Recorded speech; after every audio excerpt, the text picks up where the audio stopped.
আসসালামু আলাইকুম। আজকে বানিয়ে দেখাবো খেসারি ডালের বড়া। তো এখানে আমি ডালটাকে আগে ভিজিয়ে ব্লেন্ড করে রেখে দিয়েছি। আর ডালের সাথে আদা, রসুন আর কাঁচামরিচ একসাথে পেস্ট করে রাখিয়েছিলাম।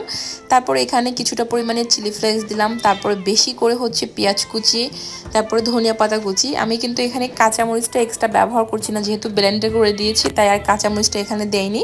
তারপর স্বাদ মতো লবণ, সামান্য পরিমাণে একটু হলুদের গুঁড়ো, তারপর কিছুটা পরিমাণে লাল মরিচের গুঁড়ো দিয়েছি। তো এই তো এখন আমি এখানে কিছুটা পরিমাণে ময়দা দিয়ে দিচ্ছি, যেহেতু ডালটা আমি ব্লেন্ড করার সময় ডালের সাথে আমি চাল ভিজিয়ে রেখেছিলাম।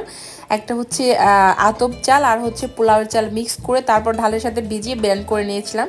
তো এই তো ময়দা দিয়ে সুন্দর করে একটা সফট ডো তৈরি করে নিয়েছি। আর হয়ে গেল। আপনার ময়দার পরিবর্তে এখানে যেহেতু আমি চালের গুঁড়ো দিয়েছি তাই আর চালের গুঁড়োটা এক্সট্রা করে ব্যবহার করলাম না। আপনারা চায়ের ময়দা না দিয়ে শুধু যদি ডাল থাকে তাহলে চালের গুঁড়োটা মিক্স করে দিবেন। তো এই তো ভাজার জন্য ফ্রাই প্যানে আমি কিছুটা পরিমাণে তেল দিয়েছি। এই ডালের বড়াটা ভাজার ক্ষেত্রে আপনারা একদম ডুবো তেলে ভাজার কোনো দরকার নেই, অল্প তেলেই আপনি ভাজতে পারবেন।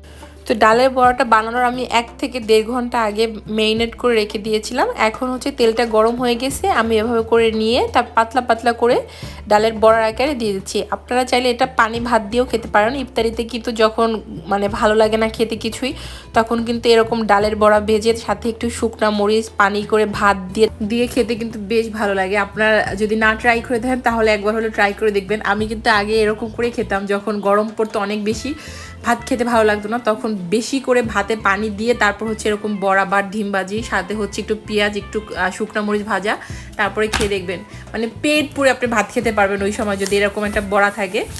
তো এই বড়াটা কীভাবে সহজে বানাবেন সেটাই দেখালাম। আর এটা যখন বানাবেন একটু সময় নিয়ে চুলা আঁচটা কমিয়ে তারপর রেখে রেখে বানাবেন, তাহলে একদম ক্রিস্পি হয়, পুরোটাই ক্রিস্পি। আর যখন পেঁয়াজটা নরম নরম থাকে মুখে পড়ে খুবই ভালো লাগে। তো আমার ভিডিওগুলো আপনাদের কেমন লাগে অবশ্যই কমেন্ট করে জানাবেন। যদি ভালো লেগে থাকে তাহলে লাইক কমেন্ট শেয়ার দিয়ে পাশে থাকবেন। তো দেখতে পাচ্ছেন কালারটা যখন এরকম একদম ব্রাউন ডিপ ব্রাউন হয়ে যাবে তখন এটাকে তুলে নিলেই হয়ে যাবে।